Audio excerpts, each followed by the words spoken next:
Burman's the most wonderful season has arrived. September, October, November, and December.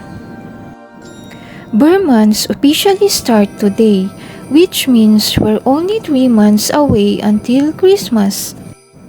Ang araw ng Pasko ay isa sa pinakahihintay nating mga Pilipino.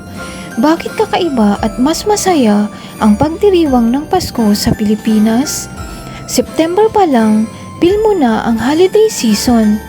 All-out Christmas carol, simbang gabi, nagliliwanag ang mga bahay dahil sa mga parol. Kaya kinikilala ang Pilipinas bilang pinakamatagal na nagdiriwang ng Pasko sa buong mundo.